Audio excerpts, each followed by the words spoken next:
السلام علیکم دوستوں آج ہمارے ساتھ ہماری بس میں شریک ہیں عمار جان صاحب. عمار جان کسی بھی تعارف کے جو ہے وہ محتاج نہیں ہیں. حقوق قلب پارٹی کے یہ جنرل سیکریٹری ہیں اور ڈاکٹر عمار جان بلکہ کیمبرج سے عمار نے جو ہے وہ پی ایچ ڈی اپنا کیا ہوا ہے, ماسٹرز جو ہے وہ کیلیفورنیا سے کیا ہوا ہے. تو تھینک یو عمار, آپ نے ٹائم دیا اتنی مصروفیت کے ساتھ. اچھا عمار, میں مختلف ہم باتیں کریں گے. شروع میں یہ کرنا چاہتا ہوں کہ عمار جان کو تو ہر کوئی جانتا ہے, میں تھوڑا سا چاہتا ہوں کہ دیکھنے والے سننے والے یہ جانیں کہ آپ کس بیک گراؤنڈ سے ہیں. آپ کے والد, میں سنا ریما عمر بھی آپ کی بھابھی ہیں, تو یہ کیا فیملی بیک گراؤنڈ کیا ہے, اور کیا فیملی بیک گراؤنڈ نے آپ کو ہیلپ کیا اس طرف موٹیویٹ ہونے کے لیے کہ آپ اس پالیٹکس میں آئیں جو پالیٹکس آپ کرتے ہیں؟ بالکل, والد صاحب جو میرے ہیں وہ پولیٹیکل ورکر تھے ایم آر ڈی کے. اسٹوڈنٹ لیڈر تھے اس زمانے میں جب جنرل ضیاء الحق کی آمریت تھی, اور پنڈی میڈیکل کالج میں ان کے خلاف ایک آپریشن بھی ہوا اس زمانے میں. آپ کو معلوم ہے اسٹوڈنٹس کے اوپر بہت بڑا کریک ڈاؤن تھا, اور اس زمانے میں ہی انہوں نے ایک نظم بھی لکھی, میں باغی ہوں جو چاہے مجھ پر ظلم کرو, اور ملٹری کوڈ میں 3 ماہ سزا دی.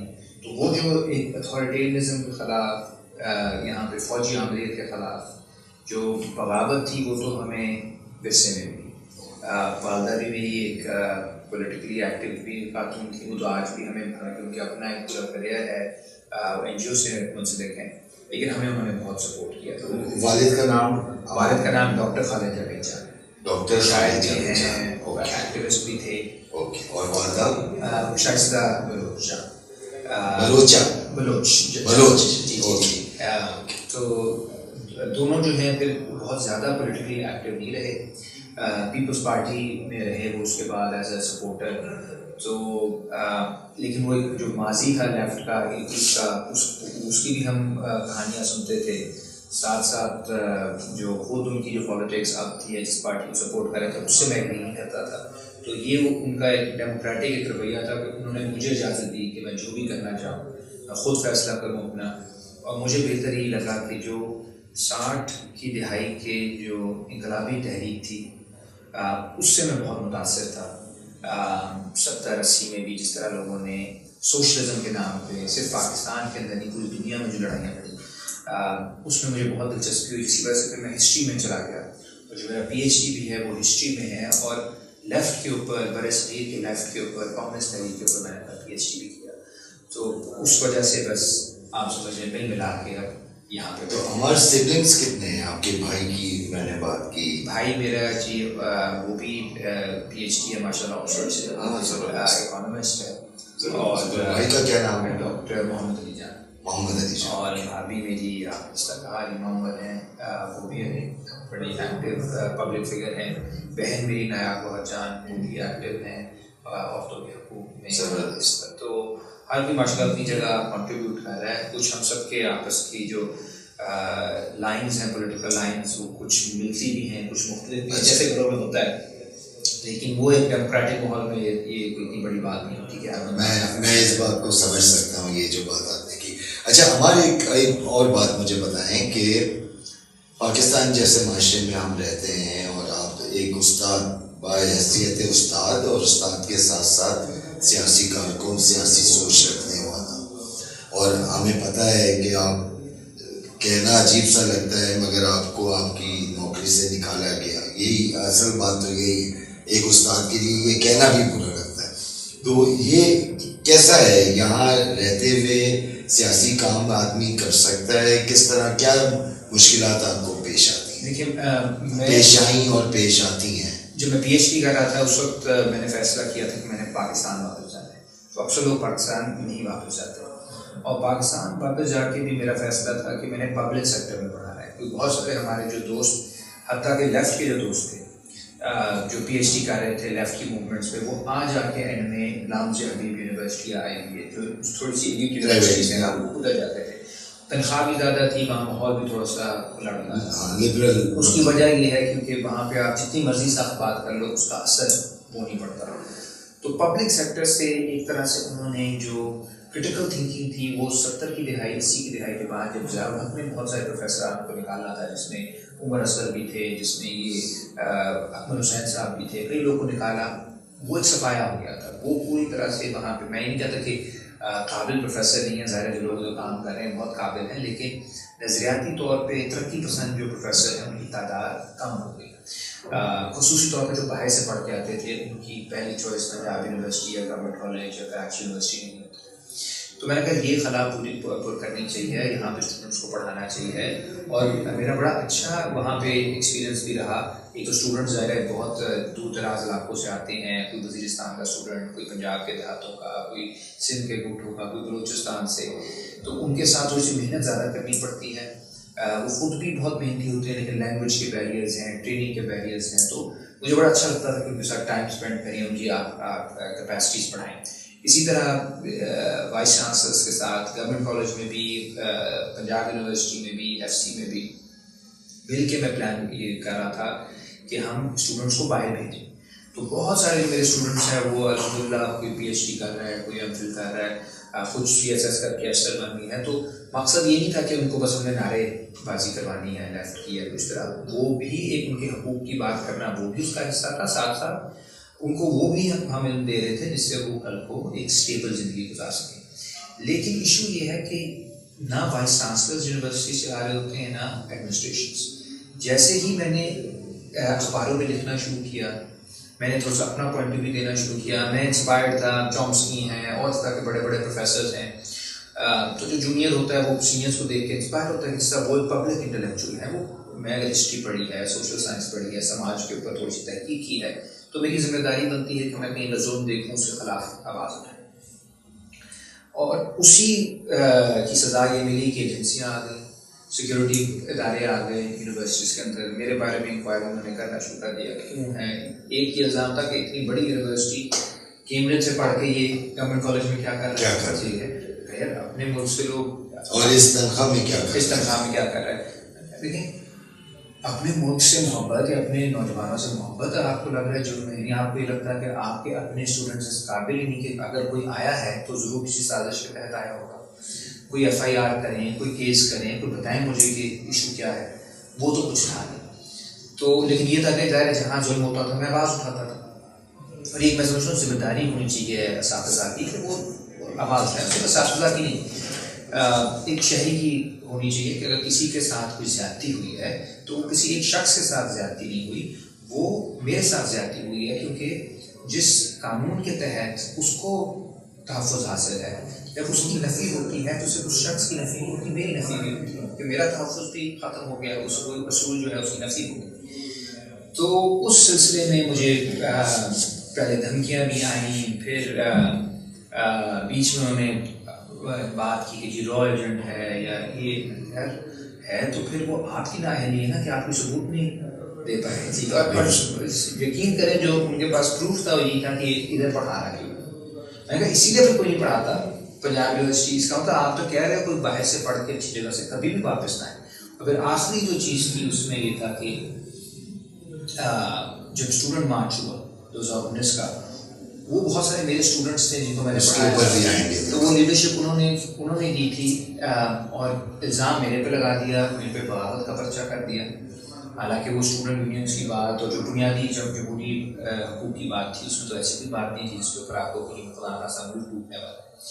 لیکن وہ بھی میرے اوپر الزام لگایا. اور پھر میرے جو اس زمانے میں وائس چانسلر تھے انہوں نے کہا کہ انہوں نے ایک میٹنگ کروائی میری کسی شخص سے، تو انہیں فرشتوں میں سے، تو انہوں نے کہا کہ جی مجھے کسی چیز سے مسئلہ نہیں ہے، آپ بس کلاس میں سیاست پہ بات نہ کیا. اور سیاست کے آپ استاد ہیں. یہ پیچیدگی ہے کہ میں پڑھاتا سیاست ہوں، تو اگر میں سیاست پہ بات کیے بغیر سیاسیات پڑھا دوں تو مجھے تو آپ کو نوبل پرائز کے لیے نامنیٹ کرنا چاہیے. مجھے وہ بھی چھوڑنا پڑا، ایف سی بھی چھوڑنا پڑا. تو ایک طرح سے میرے لیے تمام راستے بند ہو گئے پڑھانے کے. تو ان کا خیال تھا اس کے بعد میں ملک چھوڑ جاؤں گا 2020-21 میں. تو الحمدللہ ابھی بھی ادھر ہی ہوں اور ہم ادھر ہی کام کر رہے ہیں. ہم اسٹڈی سرکلس کر رہے ہیں، ہم آپ کے جیسے ساتھیوں کے پاس آ رہے ہیں، پوڈ کاسٹ کر رہے ہیں. جہاں جس حد تک اپنی بات ہم آگے پہنچا سکتے ہیں کوشش. ہماری یہ ابھی مارچ کی بات آئی, 2019 کی بات آئی. 2019 میں یہاں پہ نہیں تھا, میں دبئی میں ہوتا تھا, اور وہاں پہ جب خبریں ملی اور یہ جب لال لال لہرائے گا تو جو دل کی حالت تھی وہ میں بتا نہیں سکتا, کیونکہ این ایس ایف کے ٹائم پہ, این ایس ایف کا ٹائم تو ہم نے نہیں دیکھا جو 60s 70s کا تھا, مگر اس کے بارے میں سنتے تھے. اور اس کے بعد ایک وائڈ, ایک بڑا گیپ, اور بڑے گیپ کے بعد جو ہے وہ بچیاں مطلب پروفیسر ہی تھی, وہ بھی ٹیچر ہی تھی لڑکی, مگر وہ لڑکی جو ہے وہ نعرے لگا رہی ہے کہ جب لال لال لہرائے گا ہوش ٹھکانے آئے گا. تو دیٹ واز امیزنگ. اور میں یہ کہنا چاہوں گا کہ اس کے پیچھے آپ ہو, مطلب ایک آپ کا بھی رول ہے اس کے اندر پورا بھرپور. تو کیا کر لیا تھا 52 شہروں کے اندر ایک ساتھ جو ہے وہ ڈیمونسٹریشن اور لال جھنڈے, اتنی زیادہ موٹیویشن اور اتنے زیادہ موٹیویٹ اسٹوڈنٹس ہوئے تھے, یہ کیا خلا تھی جو آپ نے کی؟ ایسی تھا. اور میرا ایک رول تھا, کئی لوگ اس میں انوالو تھے ٹیچرس کے لیول پہ, لیکن جو سب سے اہم رول تھا وہ اسٹوڈنٹس کا تھا. 2017-18 وہ ٹائم تھا جب کیمپسز کے اوپر ٹینشنز بہت بڑھ رہی تھی. اب وہاں پہ اسٹوڈنٹ یونین نہیں ہے, وہاں پہ کوئی نمائندگی کا کوئی طریقہ نہیں ہے, تو نمائندگی کا بنیادی طور پہ بحران تھا کیمپس کے اندر. آپ کی فیس بھی بڑھ رہی ہے, ٹھیک ہے, پھر کالجز بنی جا رہے ہیں, ڈگریاں دی جا رہی ہیں, لیکن کوئی پلاننگ نہیں, کوئی فیوچر نہیں. نوجوان جو ہے وہ ایک طرح سے اس کے لیے جو بحران تھا وہ یہی تھا کہ وہ اس کی کوشش یہ تھی کہ وہ جو والدین کی ان کی جو زندگی تھی اس سے وہ آگے نکلی.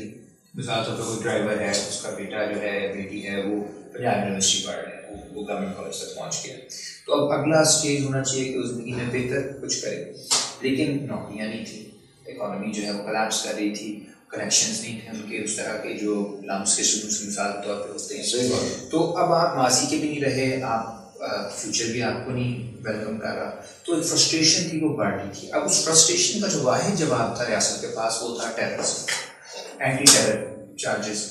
2017-18 میں میرے ہوتے ہوئے پنجاب یونیورسٹی کے اندر کئی اسٹوڈنٹس تھے مختلف گروپس کے اوپر, انہوں نے دہشت گردی کے پرچے کی, اور کوئی جو ہے وہ اپنے ہاسٹل کا حق مانگ رہا تھا, کوئی جو ہے وہ فیس کے اوپر لڑ رہا تھا, لیکن ریاست کے پاس اس زمانے میں آپریشن ضربیاس ہو رہا تھا. اب ہمیں معلوم ہے کہ دہشت گرد اتنے زیادہ اس سے ختم نہیں ہوئے, وہ تو واپس آئے گئے, لیکن اسٹوڈنٹس بہرحال ان کی زندگیاں تباہ کی گئیں, ٹیچرس کی گئیں, کسان لیڈروں کی گئیں, ورکرس کی گئیں. کئی ایک پورا کہ ہم دیکھ رہے تھے کہ کس طرح مختلف پہلوؤں کے اندر اس قسم کا جبر کر.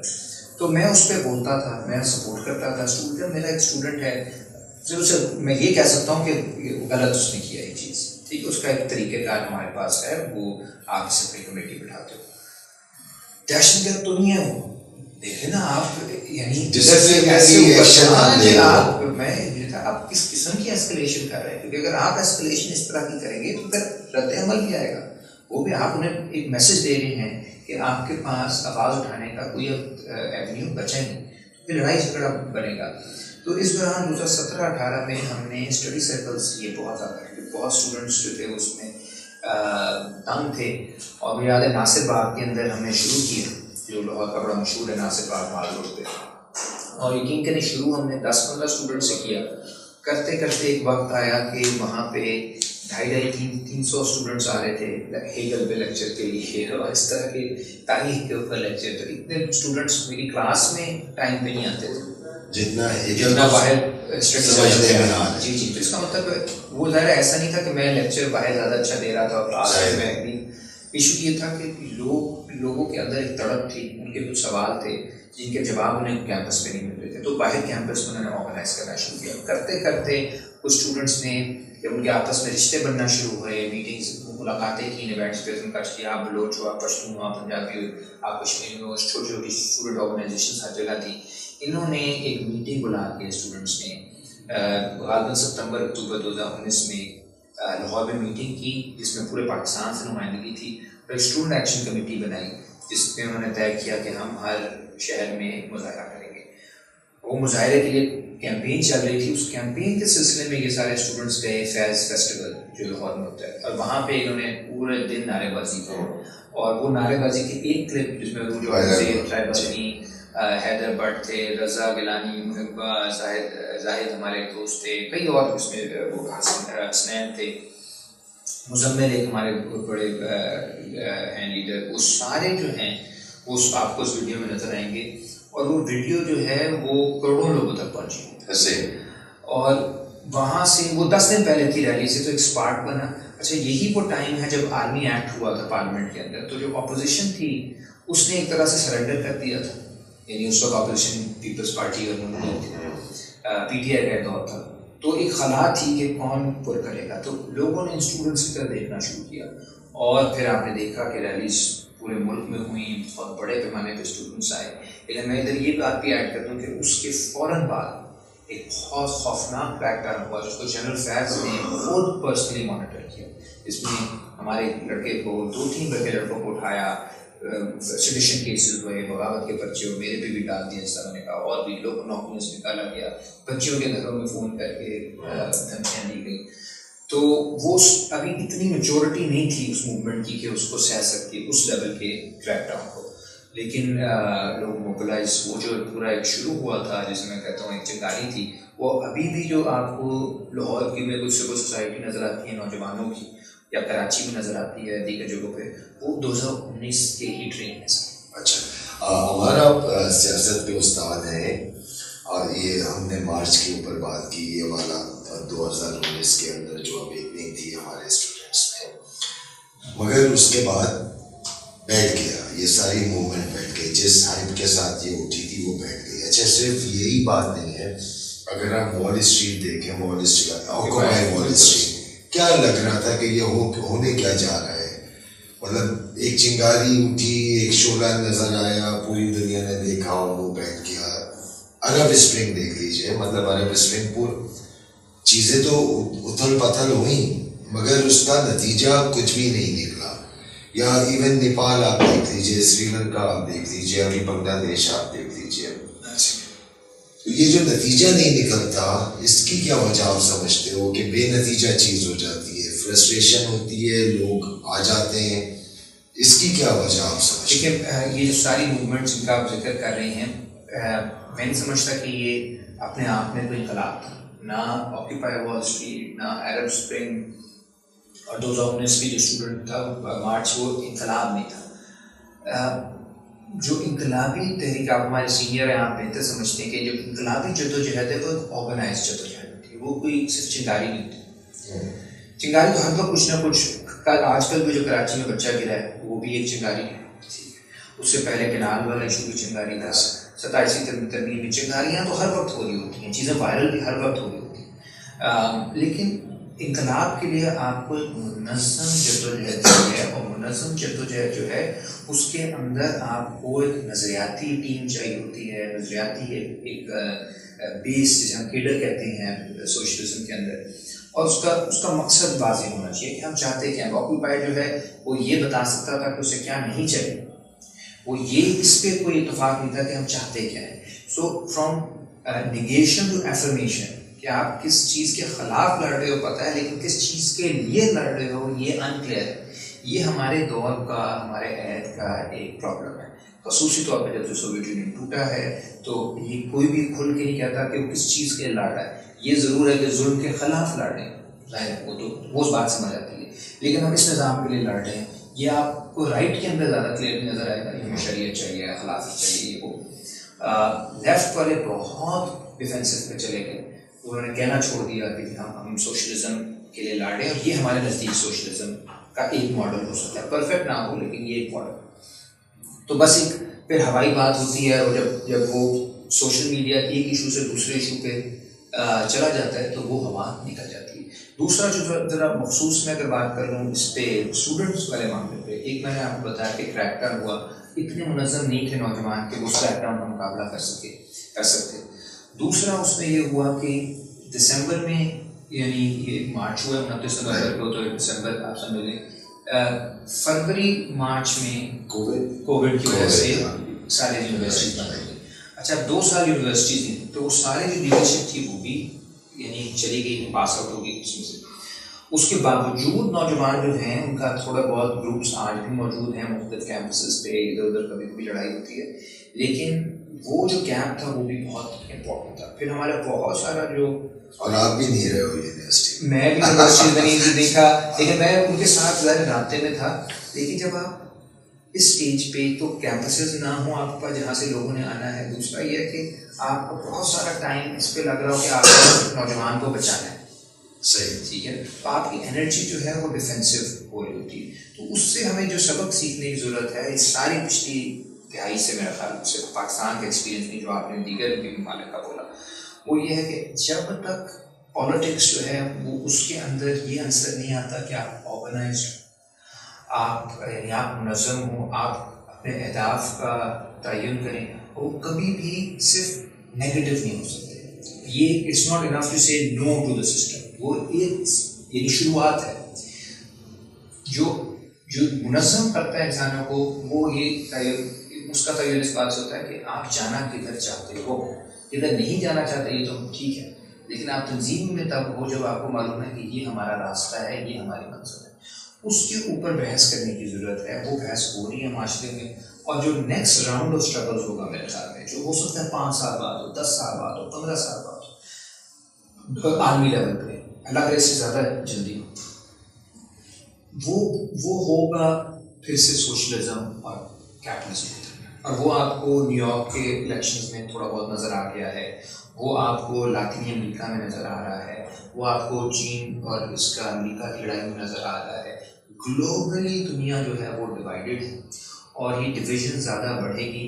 تو اس میں میرا میچور چیز یہ ہوگی کہ ہم باقاعدہ اپنا کوئی ایجنڈا لے کے آگے جائیں, اس کے بجائے کہ ہم صرف نظامت. اچھا, اب ہمارے یہاں پہ یہ جو بات آ رہی کہ ہم اپنا ایجنڈا لے کے جائیں, تو اس کی ایک وجہ یہ بھی تو نہیں کہ کوئی آرگنائز پارٹی نہیں تھی, اور یہ جو موومنٹس تھیں یہ انڈر ڈیڈ پارٹی نہیں تھیں جو اس انداز سے آرگنائز, یہ ہدف بھی نہیں تھا نا, جس کا جو اٹھ کے آ رہا ہے, جو بچہ آیا وہ آ گیا, یا باہر جو مطلب یونینز آ گئی, یہ آ گیا وہ آ گیا اس وقت, مگر کسی پارٹی کے انڈر نہیں. بالکل ٹھیک بات ہے, کیونکہ دیکھیں جو موومنٹس کی بہت اہمیت ہوتی ہے, کسی بھی پارٹی کے لیے بھی بڑی اہمیت ہوتی ہے, سوشلزم کے لیے بڑی اہمیت ہے. اگر آپ رائٹ کے لیے ہو تب بھی موومنٹ آپ کو چاہیے.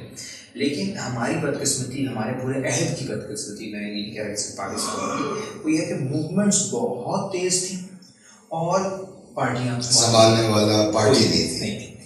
اور یہ ہر جگہ ایک پرابلم ہوا ہے. اسی لیے جو پارٹی کا سوال ہے وہ اس وقت ہر جگہ زیر بحث ہے. ہاں یہ ضرور ہے کہ اب کیا 60 کی دہائی والی پارٹی چل سکتی ہے, 50 کی دہائی والی چل سکتی, اسی طرز کی ہوگی, یا کچھ نہ کچھ انوویشن ہے. یہ ایک بحث ہے جو موومنٹ کو اسٹڈی کر کے, معروض کو اسٹڈی کر کے آپ یہ بحث کر سکتے ہو.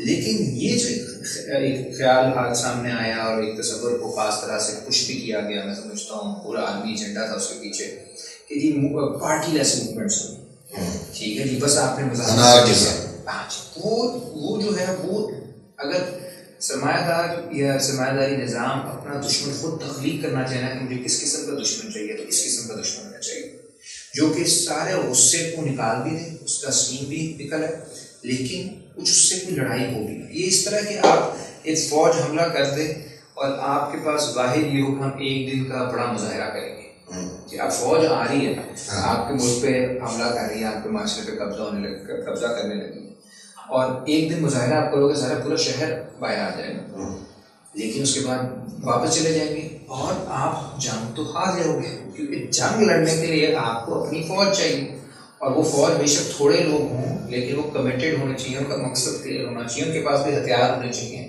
اور سیاسی پارٹیوں کے پاس جو ہتھیار ہوتا ہے ان کا منشور ہوتا ہے, ان کی تنظیم ہوتی ہے, ان کی کلیئرٹی ہوتی ہے, ان کا اسٹرکچر ہوتا ہے. تو اس کے بغیر یہ جنگ لڑنا اور سمجھنا کہ ہم جیت جائیں گے نہ, کر یہ بالکل ایک اگین میں اس میں کسی نوجوان کو نہیں قصوروار ٹھہرا رہا, تو غیر نوجوان تھے اور ہم بھی اس وقت بہت ینگ تھے. یہ عہد کا ایک مسئلہ ہے, اور آئی تھنک اب آہستہ آہستہ نیکسٹ اسٹیج پہ ہم جا رہے ہیں جہاں پہ پارٹی کا سوال پھر سے بہت اہم ہو جائے. اچھا, اب یہ پارٹی کے اوپر ہم پارٹی تک پہنچ گئے ہیں. پاکستان کی اسپیسیفک ہم بات کر رہے تھے, لیفٹ کی ہم بات کر رہے تھے, آپ نے بالکل کلیئر کہہ دیا کہ پارٹی ہونی چاہیے. اب یہاں پہ 25 پارٹیاں ہیں ہمارا, اس سے زیادہ آپ جانتے ہیں, آپ اس طرح گراؤنڈ کے اوپر جو ہے کام کر رہے ہیں دن رات. تو یہ 25 الگ پارٹیاں کس طرح پارٹیاں بنیں گی؟ یا کوئی اس کے اندر امکان ہے کہ میں اور آپ، اگر میں کسی اور گروپ سے تعلق رکھتا ہوں، آپ کسی اور گروپ سے تعلق رکھتے ہیں، تو ہم ساتھ بیٹھ سکیں، کوئی لیسٹ پوائنٹس پہ ہم گیدر ہو جائیں سب؟ مجھے عمار کو میری شکل اچھی نہیں لگتی، مجھے عمار اچھا نہیں لگتا، تو وہ چیزیں ہم ایگو اپنا پیچھے ڈال کے کوئی ہم کام کرنے کے لیے آگے ساتھ آ جائیں. کوئی اس طرح کی پاسبلٹی نظر آتی ہے آپ کو؟ ہیں پاسبلٹیز. اور ابھی میں ایک پریس کلب میں میٹنگ سے آ رہا ہوں جہاں پہ مختلف پارٹیز کے اور سول سوسائٹی کے لوگ تھے. دیکھیں پہلے جو لڑائی ہے وہ اتنی بڑی ہے اور ہماری تعداد بہت تھوڑی ہے، تو اس میں تو کوئی شک نہیں ہے کہ مل کے کام کرنا پڑے گا.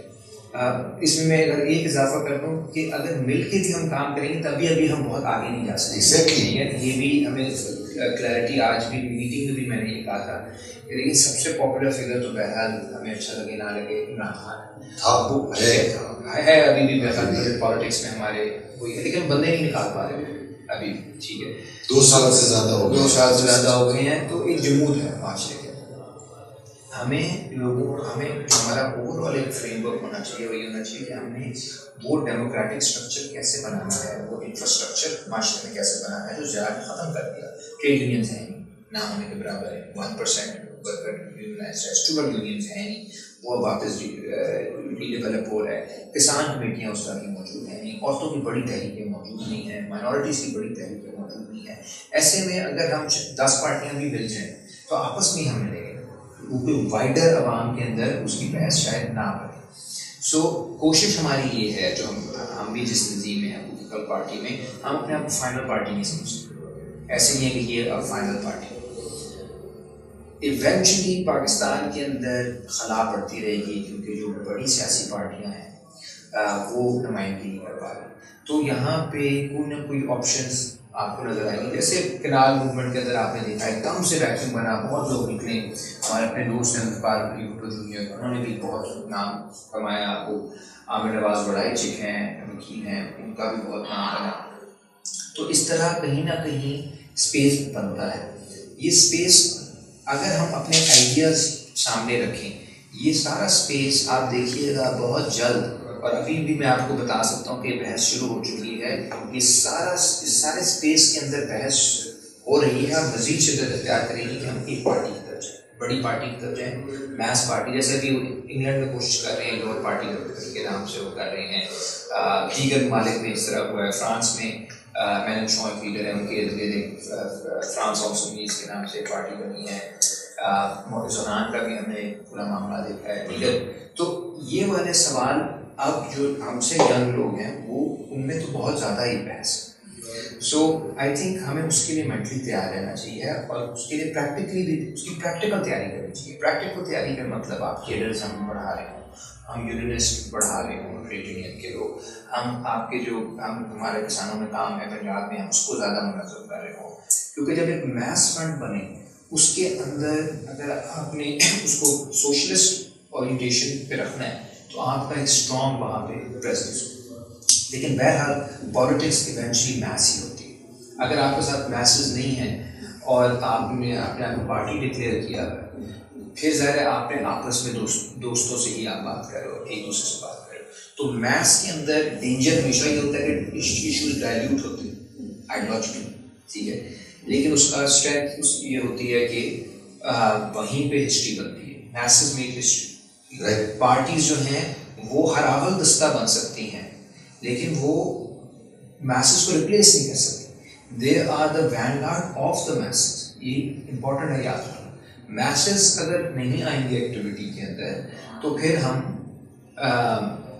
کوئی ہسٹوریکل رول پلے نہیں کر سکتے. پھر ایک مورل پالیٹکس ہم کر سکتے ہیں جو ہماری ہے بھی. زیادہ تر جو لیفٹ کی پالیٹکس آپ دیکھیں وہ جسے ہم اگر نیگیٹولی آپ نے تو مورل پوسچرنگ کہہ دیں گے کہ ہم نے بس اپنے آپ صحیح پوزیشن لے لی ہے، میں تاریخ کے صحیح اس پہ کھڑا ہوں، ٹھیک ہے نا. تو وہ ٹھیک ہے، آپ کھڑے ہیں، آپ 100 سال کھڑے ہیں، ہسٹری جو ہے وہ تو گزر جائے گی، ٹھیک ہے، جو دریا گزر جاتا ہے وہ گزر جائے گی. آپ نے اس کو ڈائریکشن کیسے دینی ہے. جب یہ سوال آتا ہے کہ ڈائریکشن کیسے دینی ہے تو اس کے لیے آپ کو کریٹو ہونا پڑے گا.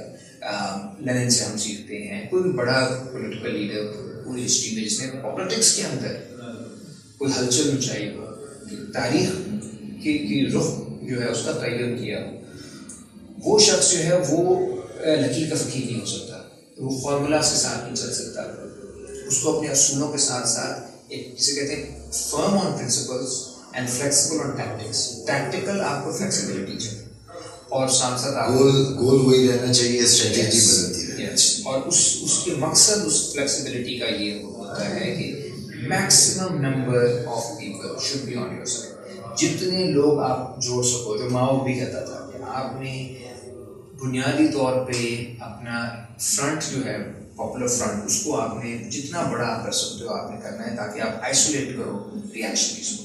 رجوتی قوت کو اگر آپ نے آئسولیٹ کرنا ہے, آپ اس بنیاد پہ نہیں کر سکتے کہ آپ کی پوزیشن صحیح ہے, صحیح سے مراد کے مورلی صحیح ہے.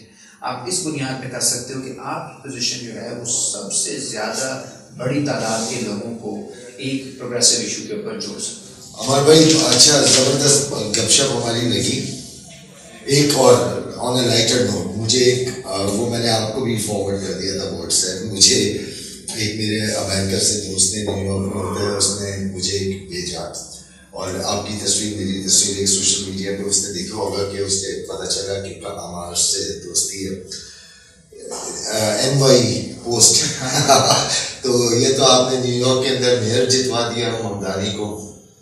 ممدانی کو نہیں پتا لیکن ہم نے اسے جتوایا. جی یہ کیا ہوا تھا؟ یہ ہوا تھا کہ ہمارے کچھ جو اسی لال لال تحریک کے اسٹوڈنٹ موومنٹ کے کچھ نوجوان ہیں جو نیو یارک میں ہیں, اور وہ تحریک کا حصہ رہے. اس میں نے بھی کچھ ایونٹس میں پارٹیسپیٹ کیا جو ڈائریکٹلی ممدانی کی کیمپین کے ساتھ ریلیٹڈ نہیں تھے, لیکن ان کا اور ایشوز کے اوپر. تو یہ کوئی ایک رپورٹر تھا پرو اسرائیلی, اس بیس بھی ہے اسرائیل میں, اور اس کو ذمہ داری دی گئی تھی کہ آپ ثابت کرو کہ جو دو بڑے لفظ ہیں امریکہ میں, اسلامزم اینڈ سوشلزم, تو وہ ثابت کرو کہ ممدانی کا کوئی تعلق رہا ہے اسلامک سوشلسٹ کے ساتھ. ٹھیک ہے, اچھا وہ اس میں جو اگر آپ ووٹنگ دیکھیں نا, تو ساؤتھ ایشینز نے پہلی دفعہ نیو یارک میں بہت اہم کردار ادا کیا. ان کے ووٹ کوئی تقریباً 2-2.5 گنا بڑا ہے, اور سارا ایک کینڈیڈیٹ ہو گیا ہے, سلطان ممدانی. اس میں ہمارے نوجوانوں نے بھی کام کیا, لیکن وہ پورا ایفرٹ تھا کہ زوران ممدانی کی اپنی کیمپین نے بہت فوکس کیا ساؤتھ ایشینز پہ. تو انہوں نے کہا کہ جی یہ اتنا ووٹ کیسے بڑھا ہے, کہ ہم آپ کو بتاتے ہیں. وہ ایک فیس بک پوسٹ میں نے ڈالا تھا جس میں نے بتایا تھا کہ ہمارے لوگ بھی اس میں انوالو رہے ہیں 6 مہینے تک. اور پھر ایک انہوں نے ہماری ایکٹیویٹی نکالی 3 سال پرانی, جب نیو یارک میں نے کوئی تقریر کی تھی کچھ انہیں کے ساتھ. تو ان کا کہ یہ پورا گروپ اس نے بنایا تھا پاکستان سے بیٹھ کے, ٹھیک ہے, اور انہوں نے پوری کیمپین کی تھی. اور نیو یارک کے اندر جو ووٹ بڑھا ہے اس کے پیچھے مارکسسٹ پارٹی ہے پاکستان کی, اور یہ پروفیسر ہے کیمبرج سے پڑھ کے آیا ہے. میری تصویر بھی ڈال دی. تو اب یہ ہے کہ اگر آپ کا یا کسی بھی جو سننے والوں کا کوئی نیو یارک میں کام ہو تو میئر اب ہمارا آپ کا چلے. اچھا اب یہ جیسے یہ ممدانی والا معاملہ ہے, بیچ میں آپ نے بات کے اندر کہا بھی تھا کہ بہت ہی لائٹ اپوزیشن کے طور پہ فلاں چیز کو آنے دیا جائے تو بہت اچھا ہے. تو اب یہ جیسے ممدانی ہوتا ہے, ممدانی جیت گیا, آ بھی گیا, اور آنے کے بعد ٹرمپ کے ساتھ میٹنگ بھی آ گئی ہائی لائٹ کے اندر. تو اس طرح کی کوئی چیز, میرا کوشچن یہ ہے کہ یہ اس طرح جو یہ سوشل ڈیموکریٹس آ جاتے ہیں بیچ میں, لندن میں آپ دیکھ لو, برنی سینٹرز آپ امریکہ میں دیکھ لو, یا ابھی یہ ممدانی کو آپ دیکھ لو, یہ آ جائیں گے, جیت بھی جائیں گے, آ بھی جائیں گے, سوشلزم ان کی بیک کے اوپر ہوگا, اور ود ان دا سسٹم آ کے کوئی رول پلے کر سکیں گے. تو یہ تو الٹا نقصان نہیں ہو جاتا آپ کی کاز کو؟ آپ مطلب اس سوشل ڈیموکریٹ ریفارمس کے اوپر ہم چلے جاتے ہیں نا.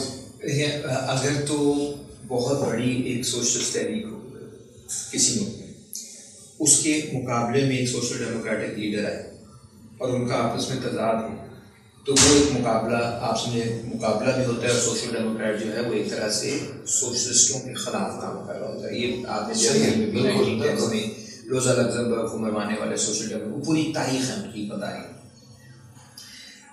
ایشو ذرا یونیک ہے امریکہ میں اور ویسٹرن یورپ میں کہ آپ کے یہاں کمیونسٹ تحریکیں جو ہیں وہ بہت کمزور ہیں. اس طرح نہیں ہے کہ میس کمیونسٹ پارٹیاں تھیں اور وہ اقتدار میں آنے والی تھیں اور پھر ایک دم سے کہیں سے زوران آ گیا. زوران بیسکلی ایکسپریشن ہے جو لوگوں کا غصہ ہے، اور سارے عرصے میں جس طرح وہ آکوپائی وال اسٹریٹ سے لے کر وہ جو ایک سرمایہ داری کے خلاف ایک نفرت تھی، اس کا کوئی اظہار بھی نہیں ہو پا رہا تھا. برنی سینڈرز نے آ کے اظہار کیا، اے او سی نے اظہار کیا، زوران نے اظہار کیا، یو کے میں اس سے اچھا یہ ایک اظہار کی حد تک ایک وکٹری ہے ہمارے لیے، ایک سمبولک وکٹری ہے. لیکن جو اگلے اسٹیپس ہیں، یعنی نیو یارک میں بیٹھ کے ظاہر ہے انہوں نے ایسے تو نہیں کہنا کہ آئیں بسم اللہ ختم کریں سرمایہ داری، اس کو ایک ایک لمحے کے لیے ایک ایک اسٹیپ لینے کے لیے اس کو لڑنا پڑے. ہر قدم پہ لڑائی ہے. 99% سوشل ڈیموکریٹس لڑتے نہیں ہیں، وہ کمپرومائز کرتے ہیں، کیونکہ ان کو ہوتا ہے کہ جی اب الیکٹورل بیس ہے، وہ اینڈ میں کہیں گے کیا آپ نے کام کیا نہیں کیا. کچھ ایسے بھی ہوتے ہیں جو یعنی اکثر ہوتے ہیں جو لیفٹ پہ لیفٹ ہو کے رائٹ کی طرف جاتے ہیں. ٹھیک ہے، اے او سی کو میں ایک اس طرح کے خاتون مانتا ہوں کہ جس نے الیکٹ وہ لیفٹ کے پلیٹ فارم پہ ہوئی، پوری دنیا میں شور مچا. پھر اس نے بائیڈن کی جس طرح حمایت کی، اس نے جو نسل کشی تھی غزہ میں اس کے اوپر اس کا شرمناک رول تھا.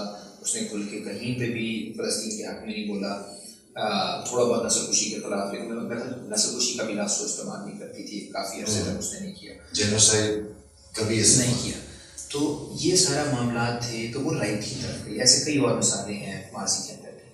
لیکن لاطینی امریکہ میں ہمارے پاس ہیوگو چاویز جیسا بندہ ہے جو رائٹ پہ الیکٹ ہوتا ہے، یعنی سینٹر لیفٹ ہلکا سا لیفٹ کا بندہ اس طرح وہ نہیں تھا. اور وہ جب تضاد میں آتا ہے سامراج کے ساتھ، جب وہ قومیاتی تحریک میں لیتا ہے تیل کو اور وینزویلا کے لیے اور اس کی لڑائی بنتی ہے، تو وہ لڑائی کو اتنا آگے لے کر جاتا ہے کہ اس کی مجبوری بن جاتی ہے لیفٹ کی طرف سے. تو سوال ادھر صرف سبجیکٹو نہیں، سوال آبجیکٹو بھی ہے کہ آپ اگر وہ ریفارم بھی حاصل کرنا چاہتے ہیں، جو جس قسم کا کرائسس ہے سرمایہ داری کا، آپ کی مجبوری بنے گی لیفٹ پہ جانا. اور اگر آپ کچھ حاصل کرنے کے لیے رائٹ پہ جاؤ گے تو آپ کچھ حاصل بھی نہیں کر سکو گے اور آپ کی موومنٹ کو بھی برباد کر دو گے.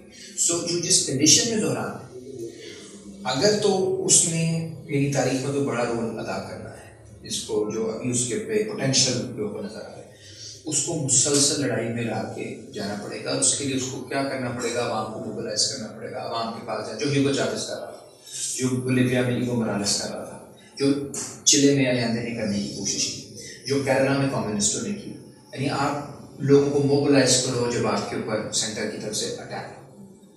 اگر نہیں کرو گے تو لوگوں کی دلچسپی بھی ختم ہو جائے گی، اور جو رائٹ ہے تو ویسے ہی تیار بیٹھی ہے آپ کو ختم کریں گے. بھٹو صاحب کے لیے بھی یہ ایک سوال تھا.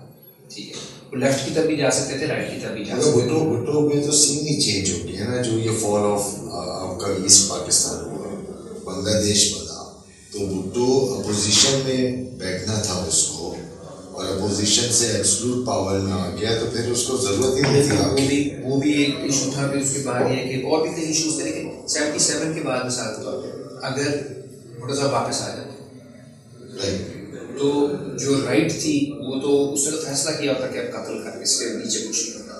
اور بھٹو صاحب کو اگر ان سے لڑنا تھا تو کیا آپشن ہونی تھی؟ عوام کے پاس جانا تھا. عوام کے پاس جانا تھا. عوام کے پاس آپ جا نہیں سکتے لیفٹ کے سلوگنس کے بغیر. صحیح ہے، آپ کو میس موبلائز کر رہے ہیں.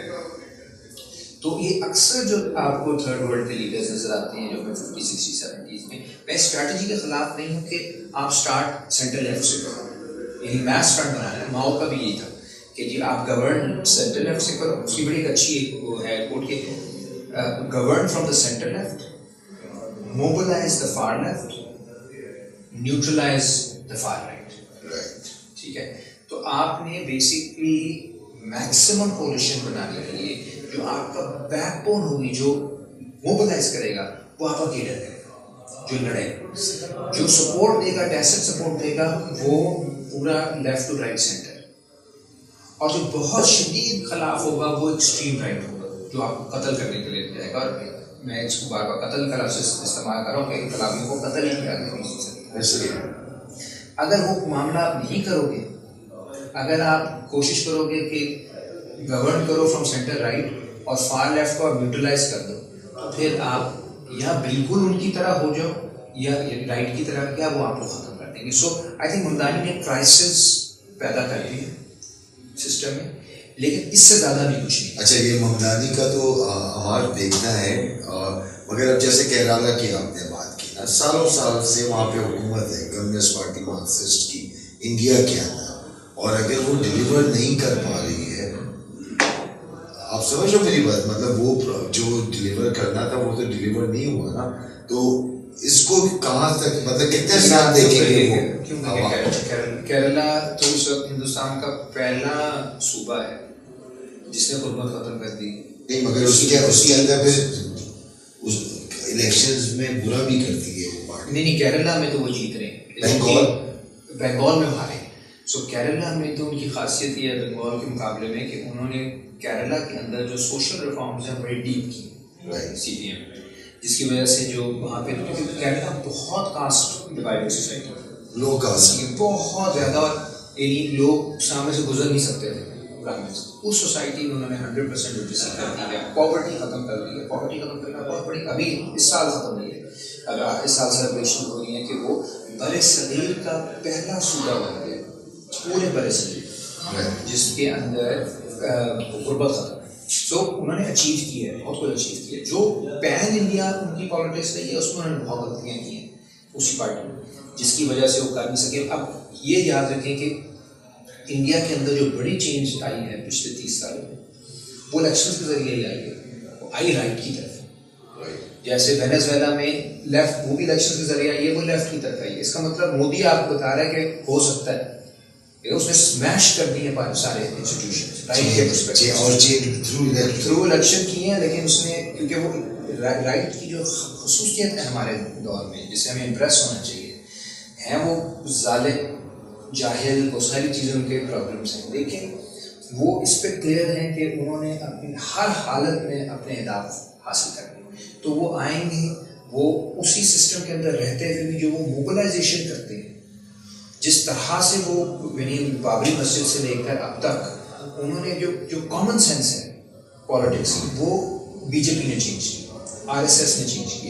یہ کانگریس پارٹی کی ایک خامی ہے, اور یہ صرف ہندوستان میں نہیں رہی, یہ اوور آل چاہے وہ پارلیمنٹ میں آ رہی ہوں پارٹیاں یا نہ آ رہی ہوں, وہ خامی رہی ہے لیفٹ کی کہ وہ کامن سینس کے اندر کھیلنا چاہ رہے ہیں. انہوں نے کوئی اسٹریٹجی ایسے بنائی نہیں. یہاں بالکل ہٹ جاتے ہیں کہ ہم ہتھیار اٹھائیں گے, وہ تو کہاں اٹھائیں گے وہ نہیں معلوم. یا دوسری ہوتی ہے کہ ہمیں بالکل سسٹم کے اندر چلے جانا ہے, لیکن یہ نہیں ہوتی کہ ہم نے جو لوگوں کی سوچ ہے, جو بحثوں کا فریم ورک ہے, اس فریم ورک کو تبدیل کرنا ہے, اور وہ رائٹ کر پا رہا ہے, which is why right is the radical force of history at the moment. اور جو لیفٹ ہے انفارچونیٹلی وہ کنزرویٹو ہو گیا ہے, کیونکہ وہ زیادہ ڈیفینسو پہ. ابھی بھی ہم آج جو میٹنگ کر کے آئے ہیں 27ویں ترمیم کے خلاف, آئین کو کیسے بچائیں, ہم دفاعی اس پہ ہیں. رائٹ کہہ رہا ہے ہم نے یہ بھی ڈسٹرائے کرنا, یعنی انیشیٹو رائٹ کے پاس ہے, ہمیں انہوں نے دفاعی سچویشن میں ڈالا ہے. اس سچویشن کو کسی نہ کسی طرح ہمیں چینج کرنا پڑے. زبردست. اچھا ہمارے وقت کی کمی ہے, آپ کو بھی جانا ہے, اور ایک بہت بڑا ٹاپک رہتا ہے چائنا کے اوپر. میرا دل چاہ رہا تھا آپ سے بات کروں, مگر آج بالکل دوسرا سوال میں کرتا ہوں. چائنا کو ہم سائڈ پہ کر کے رکھتے ہیں کیونکہ چائنا کے اوپر آپ نے لیکچر بھی دینا ہے, ارتقا کے اندر جو ہمارا طے ہوا ہے وہاں بھی آپ سے سنیں گے. ایک اس کے اندر مجھے آپ سے یہ دو سوال ہے میرے ایک ہی چیز کے.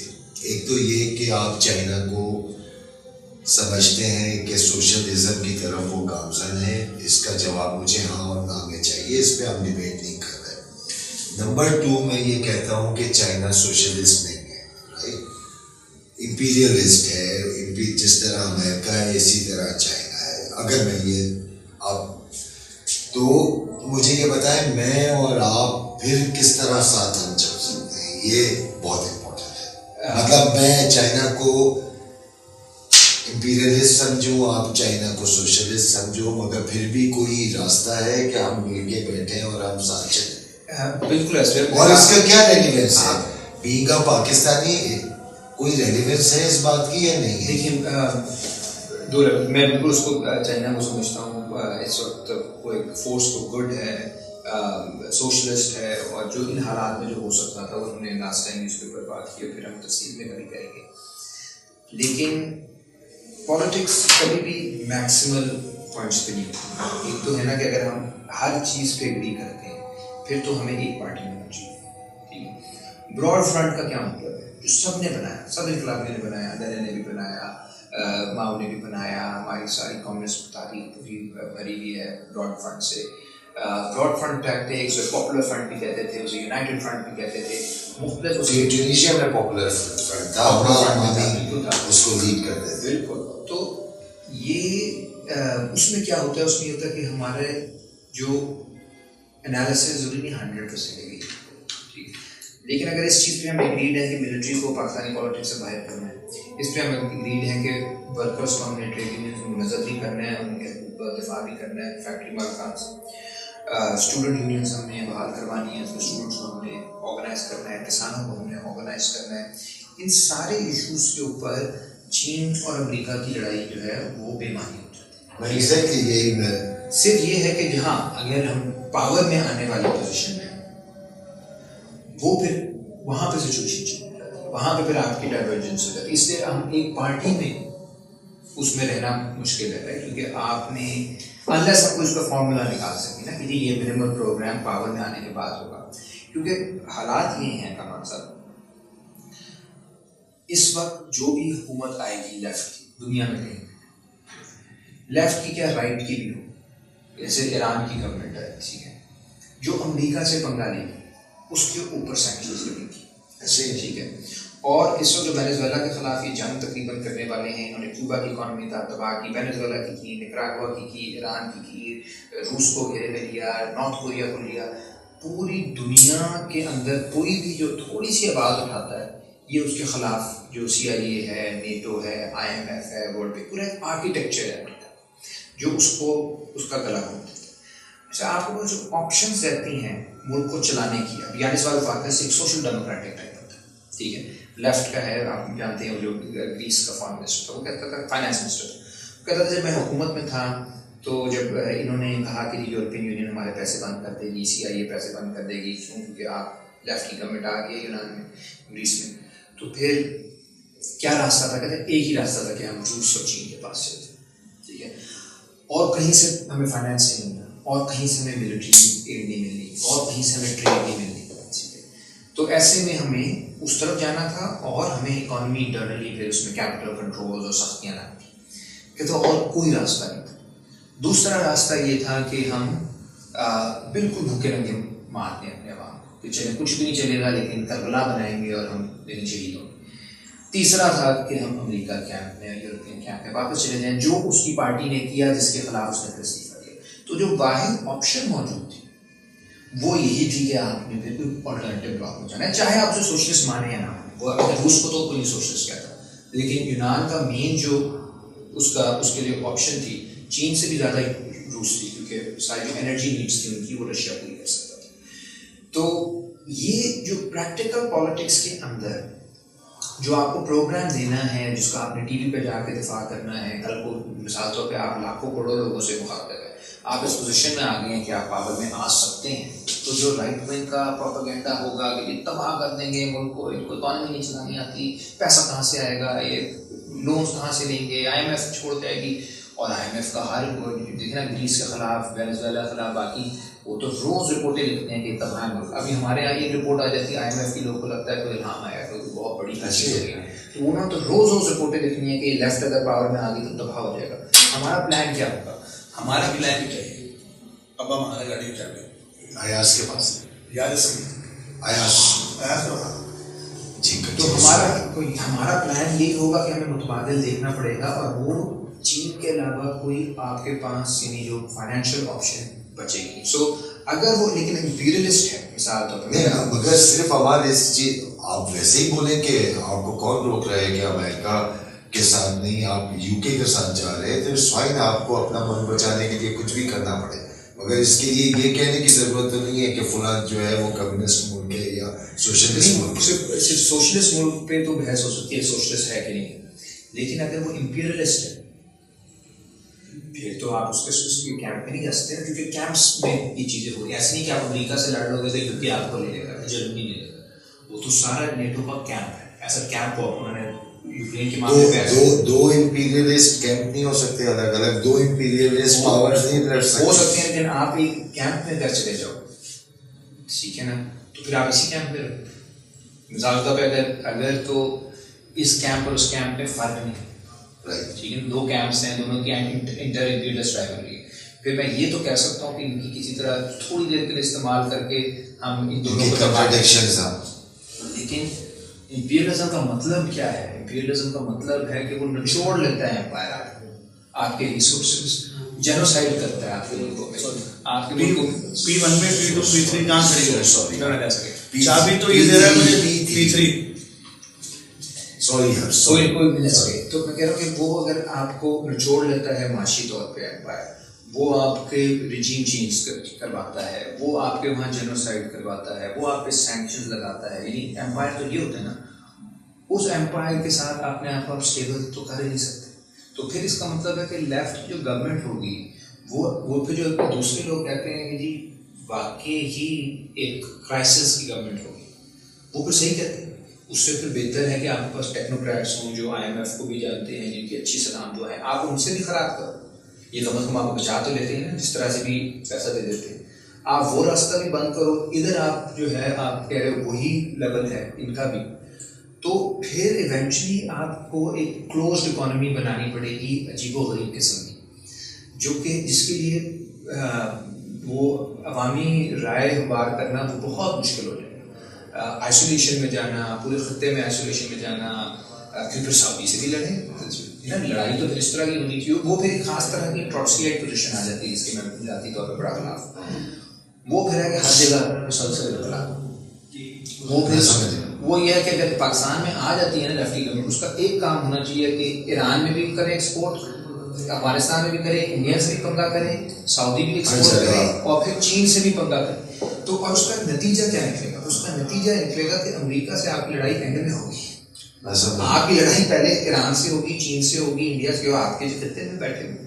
سو آئی تھنک اس سے زیادہ بہتر یہ ہے کہ آپ کی ایک بڑی کلیئر پوزیشن ہو کہ فرگیٹ اباؤٹ کہ سوشلسٹ کون ہے کون نہیں ہے. ایران تو سوشلسٹ نہیں ہے مثال طور پہ, وہ امپیریلسٹ بھی ہے, ٹھیک ہے. ایران کے ساتھ ہمارے کیسا رشتہ, اگر جب ہم پاور میں آتے ہیں کہ ہم اس کے ساتھ رشتے کو منور کر سکتے ہیں, روس کے ساتھ کر سکتے ہیں, چین کے ساتھ کر سکتے ہیں, اسے ایز اے براڈر بلاک دیکھا جائے. That's fine.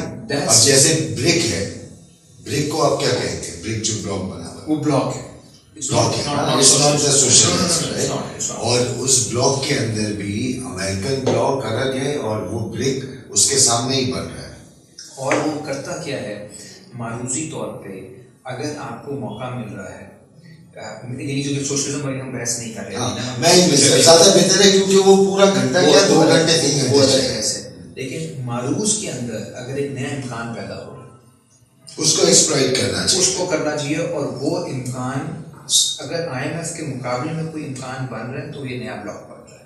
اس میں جس کا جو کلیدی رول ہے اس میں چین کا ہے, لیکن اس میں ایران کا بھی رول ہے, اس میں روس کا بھی رول ہے, برازیل کا بھی ہے, اور ہمیں اور انڈیا اس کا پرابلم چائلڈ ہے اس میں سے, لیکن باقی ممالک اس میں بالکل موجود ہیں. اور اس میری تو ایک بہت زیادہ میں پولیٹیکل لائن پبلکلی بھی لیتا ہوں کہ جو امریکن اسٹائل کیپٹلزم ہے کم از کم, ٹھیک ہے, وہ اب کیونکہ اس قسم کی ڈکلائن میں ہے کہ فائنینشلی وہ ڈکلائن کر رہے ہیں, انڈسٹریلی وہ ڈکلائن کر رہے ہیں. ان کی جو واحد طاقت ہے سیکیورٹی وہ ملٹری ہے, وہ ایک ملٹرائز فارم آف کیپٹلزم ہے.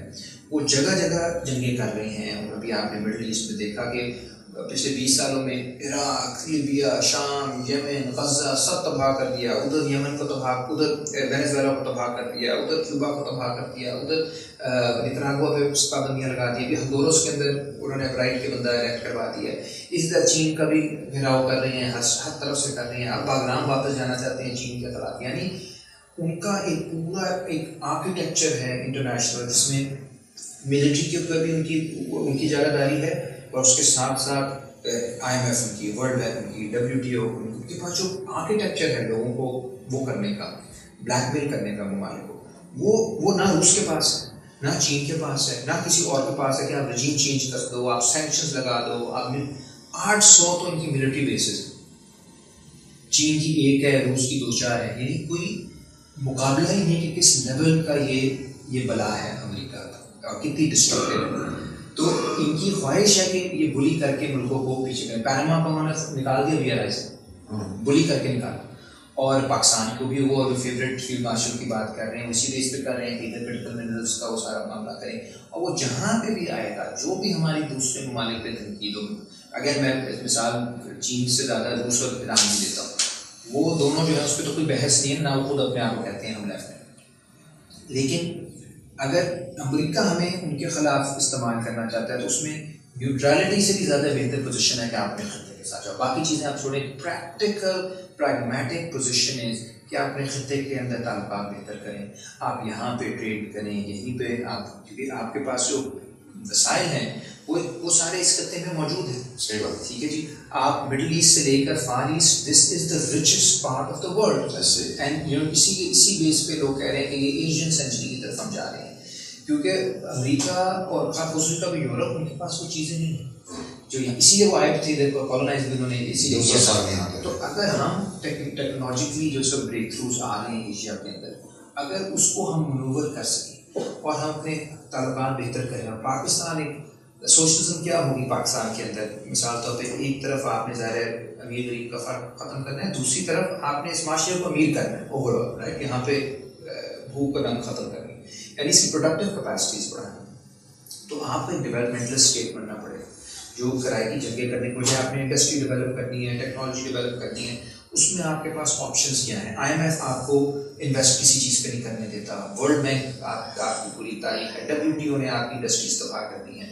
Your option is to integrate on an equal basis. مثال طور پہ میں CPEC کے کانٹریکٹ سے حق میں نہیں, اس کو رینیگوشیٹ کرنے کی ضرورت ہے. وہ ایکول بیسس رہے, جب آپ جونیئر پارٹنر ہو جاتے ہو تو پھر ختم ہو جاتا ہے. اور وہ جو بیڈ کانٹریکٹس ہیں وہ چاہے آپ کے سعودی سے ہیں, ایران سے ہیں, روس سے ہیں, قطر سے ہیں, چین سے ہیں, کسی سے بھی, آپ ان کو رینیگوشیٹ کرو. لیکن آپ کے جو ہونی چاہیے اورینٹیشن وہ ڈیولپمنٹلسٹ ہونی چاہیے. امریکہ کی اس وقت جو اورینٹیشن ہے تیسری دنیا کے لیے وہ صرف اور صرف یہ ہے کہ ہمیں جنگ کے لیے بیسز. باگرام کا بھی یہی ہے, ہمارے یہاں کرٹیکل منرلس کا ہے, تائیوان کو بھی وہ اسی لیے استعمال کرنا چاہتے ہیں, جاپان کو بھی اسی لیے استعمال کرنا چاہتے ہیں, انڈیا کو بھی شاید دے رہے ہیں, کبھی بےعزت کرتے ہیں, کبھی سیکورٹی پیکٹ سائن کر لیتے ہیں, وہی سیکورٹائزیشن پورے مڈل ایسٹ کے یہ بات ہماری چلتی چلی جائے گی. جیسے ابھی آپ نے کہا یہ کرو, پھر وہ چائنا والے بھی آرگومنٹس آ جاتے ہیں نا کہ چائنا خود بخود چیزیں نہیں لٹا رہا, وہ ملٹری بیس نہ دو تو انڈسٹری لگنے کے لیے 2 جگہ, CPEC کرنے کے لیے جگہ کرو, کوئی کانٹیکٹ کرو. یہ ایک لمبی بحث ہے ہماری, اس کے اوپر ابھی آج ٹائم کریں. صرف ہماری ایک لاسٹ کوشچن, ایک تو میں نے کہا تھا کہ اس کو کنکلوڈ اس طرح کرتے ہیں کہ اگر ہمارے کوئی آئیڈیالوجیکل یا تھیوریٹیکل کوئی مسائل ہیں بھی تو وہ سائڈ پہ رکھے جا سکتے ہیں. پریکٹیکلی ہم چیزوں کو, پاکستان کے لیے کیا چیزیں چاہیے, ایک فریم جو ہے وہ فریم ورک بنا کے اس کے اوپر چلا جا سکتا ہے. بالکل اس کو آپ ایگری کر دو. اور بالکل اب آخری کے اندر 2 منٹ آپ سے لوں گا, بہت تشنگی رہ گئی, کئی چیزیں رہ گئی بات کرنے کی. جونیئر بھٹو, اس کے ساتھ آپ جو ہے وہ پورا کولابریٹ کر رہے ہو, آپ کو نظر آتے ہو آپ اس کے ساتھ, تو کیا کر رہے ہو, اس کو سوشلسٹ لیڈر بنا لو پاکستان کا؟ نہیں, وہ تو دیکھیں اس کا اپنی ایک لیگیسی ہے, وہ اس لیگیسی کو لے کے چلنا ہے. لیگیسی تو ذوالفقار علی بھٹو والی تو نہیں, وہ دیکھیے وہ بھٹو صاحب کی لیگیسی کے اندر کئی پہلو تھے. ایک لیفٹ کا پہلو تھا جو پھر ان کے بیٹے نے بھی اس کو کرنے کی کوشش کی, وہ شہید ہو گئے, مرتضیٰ نے بھی, شاہ نواز نے بھی. تو these are the people who were marginalized in that tradition, right? تو یہ وہ نہیں ہیں جنہوں نے سرے محل بنائے یا within a family marginalized. بالکل. اور اس میں کچھ نظریاتی معاملات بھی تھے جس کے اوپر دیکھیں نا, ظاہر جو ان کا مینیفیسٹو تھا 94-95 میں جس پہ مرتضیٰ بھٹو واپس آئے تھے, وہ سوشلسٹ مینیفیسٹو تھا, تھرڈ ورلڈسٹ تھا. میں اس چیز سے ان کی جب میری تو ملاقاتیں شروع ہوئی ہیں کچھ عرصہ پہلے تو ایک اور طرح سے دوستی والا معاملہ تھا. تو یہ جو پولیٹیکل سارا معاملہ ہوا ہے, میرا اپنا ویژن ہے کہ پاکستان کو بنیادی طور پہ 3 چیزوں کی طرف دیکھنا پڑے گا. ایک آپ کو ڈیموکریٹک رائٹس, دوسرا ری ڈسٹریبیوشن آف ویلتھ, تیسرا آپ کو ایک ڈیولپمنٹلسٹ تھرڈ ورلڈ جو ایک ڈیولپمنٹلزم ہوتی تھی 50 60 70 اس طرف واپس جانا پڑے گا. یہ تینوں چیزیں سوشلزم ہیں. اس پہ ایگریمنٹ ہے ذوالفقار بھٹو جونیئر کی بھی, وہ بہت ایکٹیو رہا اس پہ کنال موومنٹ پہ بھی. اور یہ بات بالکل ہوئی کہ ہم اگر فیوچر میں کوئی پارٹی بنتی ہے, کوئی گروپ بنتا ہے, تو اس کے بجائے کہ ہر بندہ 1.5 اینٹ کی مسجد دیکھ کر اپنا کام کرے, ایک میس پارٹی کی بہرحال پاکستان میں ضرورت ہے, لیفٹ کی میس پارٹی. اور تاریخ جو ہے کبھی بھی سیدھے لکیر میں تو چلتی نہیں ہے, آئرنی تاریخ کا حصہ ہوتی ہے. کہاں سے نکل آئے لیفٹ کے لیے گنجائش, یہ ہمیں نہیں معلوم. ماؤ جو تھا, جس طرح ماؤ تھا لینڈ لارڈ تھا, وہ لیفٹ کا فیس بن گیا ناصر چین میں, پوری دنیا میں. تو کہیں سے بھی کچھ بھی ہو سکتا ہے. تو یہ ہماری بڑی اچھی گفتگو اس کے ساتھ رہی ہے, اور ابھی وہ ان پروسیس ہے, یعنی وہ گفتگو ہو رہی ہے. لیکن کوئی بھی پارٹی اگر لیفٹ کی بنتی ہے, اس کو ایک بڑا کیڈر چاہیے ہوگا. یہ ہم نے آپس میں بھی طے کیا ہے, باقی بھی ایک کلیئرٹی ہے کہ ہمیں پاپولزم نہیں کرنا, یہ نہیں ہو سکتا. اور پاپولزم باہر میں چلے گی, سوشل میڈیا پہ چل جائے گی, ٹھیک ہے. سوشل میڈیا پہ تو ہم میں سے کوئی پاپولرزم تو عمران خان کی بھی نہیں چلی نا آج, اندر ہے 2 سال سے. اور ہم جس قسم کی لڑائی میں جا رہے ہیں, ٹھیک ہے, اگر ہم نے اس ملک کے اندر سیریس لیفٹ کی لڑائی لڑی, ہمیں 2019 میں ایک چھوٹی سی لڑائی لڑ کے دیکھا کیا ریئیکشن آتا ہے. مین اسٹریم پالیٹیشینس بہرحال عمران خان کے ساتھ جو ہو رہا ہے جانتی ہو رہی ہے, اس کے ساتھ دیکھنا ایک مین اسٹریم پالیٹیشین کا اس طرح ہو رہا ہے, بی بی کے ساتھ ہوا, پوری بھٹو فیملی کے ساتھ ہوا, ولی خان, یہ لوگ اس طرح کے انقلابی بھی نہیں تھے جو ہم بات کرتے ہیں, تو بہت آگے کی بات ہے. تو سوشل میڈیا, فیس بک پہ لائکس دیکھ کے یہ سمجھ جانا کہ میں لیڈر بن گیا ہوں, یہ بہت بڑی غلطی ہے. ہمیں بہت تحمل سے, صبر سے کام کرنا ہے. ہمیں ایک بہت بڑا کیڈر بنانا ہے نوجوانوں کا. ہم میرے خیال میں جیسے ایک ہوتا ہے نا تاریخ کا بارڈر, ایک بڑی چیز ہونے والی ہے, ہم بارڈر تک پہنچے. اب اس پہ ہمیں اگلا اسٹیپ لینے سے پہلے کوئی 100 دفعہ سوچنا ہوگا. میں سمجھتا ہوں 30 سال بعد اس طرح ہوا کہ لیفٹ کے کچھ لوگ ہیں جو نیشنل لیول پہ ہلکے پھلکے ان کو جانتے ہیں, ذوالفقار بھی ان میں سے ہے, اور بھی ساتھی ہیں جن کو لوگ فالو کر رہے ہیں. لیکن اب ہمارے پہ زیادہ ذمہ داری ہے کہ ہم آنکھیں بند کر کے بارڈر پار نہ کریں, ٹھیک ہے. ادھر تو سارے خود بھی مارے جائیں گے, ہم مارے جائیں نہ جائیں, جو نوجوان ہیں ان کو انہوں نے پکڑ لیا. ہم تیاری کریں, بارڈر پار کرنا آسان نہیں ہے. اس کے اوپر بہت تیاری کی ضرورت ہے, اپنی صفحے درست کرنے کی ضرورت ہے, نظریاتی ٹریننگ کی ضرورت ہے, پولیٹیکل اسکولس کی ضرورت ہے. جو کلاسیکل لیفٹ ونگ مارکسسٹ لیننسٹ ایک طریقہ کار تھا, وہ کوئی تکیہ نوسی بات نہیں ہے, وہ بنیادی طریقہ کار ہے جس پہ رائٹ بھی آج جیت رہا ہے. رائٹ نے RSS جو ہندوستان کی, وہ لیننسٹ آرگنائزیشن کی طرح بنی ہوئی ہے. ان کو سمجھ آ گئی بات کس طرح کرنا ہے. ہم لوگ ابھی تک سے اس میں ہے کہ ادھر موومنٹ چل جائے گی تو ادھر ہو جائے گا, تو سوشلزم, ایسا سوشلزم نہیں آئے گا, اور نہ فیس بک پہ آئے گا, نہ فیس بک پہ آئے گا. آپ کو منظم کرنا پڑے گا. آپ کے جو لوگ ہیں وہ ایک باقاعدہ نظریاتی طور پہ بھی ان میں کلیئرٹی ہو. وہ اگر 10 ہمارے لوگ ہیں تو ایسا ہو کہ اگر 9 بھی اٹھائے جائیں تو ایک جو ہو اس کو وہی بات کرنی آتی ہو جو باقی 9 کو آتی ہے. فرسٹ ہے, سیکنڈ ہے, پی ٹی آئی کا کیا معاملہ تھا, وہ آگے کروڑوں کی پارٹی ہے, وہ ایک بندہ جیل میں, انہیں کچھ سمجھ نہیں آیا کہ کس نے چلانا ہے. جنرل سیکرٹری بھی نئے لے آئے, وہ چیئرمین بھی نئے لے آئے, نیچے کا کچھ پتہ نہیں کیا اس بیکاز کیڈر بلڈنگ کوئی نہیں تھی ہجوم کی. سو اگر تو مسئلہ ہے کہ صرف آپ نے پارلیمنٹ تک پہنچنا ہے, تو پھر ان نوجوانوں سے میں نے پہلے بھی کہا ہوا ہے کہ آپ پی ٹی آئی میں تھے, آپ پیپلز پارٹی میں تھے, آپ یہ شوق ہے نا کہ آپ نے ٹی وی پہ آنا ہے, آپ نے پارلیمنٹ میں بیٹھنا ہے. لیفٹ کو اس چیز کے لیے استعمال کریں. لیفٹ کو جانا چاہیے پارلیمنٹ میں, لیفٹ کو پاور لینی چاہیے, لیفٹ کو لیکن اپنی بنیاد پہ لینی چاہیے. اور وہ جو بنیاد ہے آپ کی لڑائی پیسے سے ہے, آپ کی لڑائی پیسے سے بھی زیادہ کاؤنٹر ریولیوشنری پوری مشینری ہے, ریاست کے اندر بھی, اداروں کے اندر بھی, پارٹیز کے اندر بھی. اس سے آپ کی لڑائی ہے. اس سے آپ نے اگر لڑنا ہے تو آپ نے منظم ہو کے لڑنا ہے. اگر آپ وہ کام نہیں کر سکتے تو آپ ہمارے ایلائے بن جائیں. آپ جج بھی کبھی کبھی ایلائے بن جاتے ہیں, وہ بھی مدد کر دیتے ہیں, بزنس مین مدد کر دیتے ہیں, ایک ایلائے. کامریڈ اگر بننا ہے تو پھر آپ کو یہ والا رول ادا کرنا ہے. یہ مشکل ہے, اس میں کئی سال لگتے ہیں. مجھے معلوم ہے ہمارے کئی نوجوان ہمارے ساتھ ہیں جن میں پوٹینشیل ہے کہ آج وہ کسی پارٹی میں بڑے مین اسٹریم پہ. صحیح بات. اگر ہم ادھر بیٹھے ہوئے ہیں, وہ بھی ادھر بیٹھے ہوئے ہیں, تو کسی مقصد کی وجہ سے بیٹھے ہیں. اس مقصد کو نہیں بھولنا چاہیے, کیونکہ یہ منسٹروں سے زیادہ بڑا مقصد ہے، اور یہ مقصد انقلاب۔ ہمارا بہت اچھا لگا آپ سے بات کر کے، اور اس بات پہ میں رخصت آپ کو کروں گا، رخصت لوں گا کہ نیکسٹ ٹائم ہم پھر بیٹھیں گے ضرور۔ Thank you very much, thank you. محنت کشی اس دنیا سے جب اپنا حصہ مانگیں گے، ایک باغ نہیں ایک کھیت نہیں ہم ساری دنیا مانگیں گے، ایک باغ نہیں ایک کھیت نہیں ہم ساری دنیا مانگیں گے۔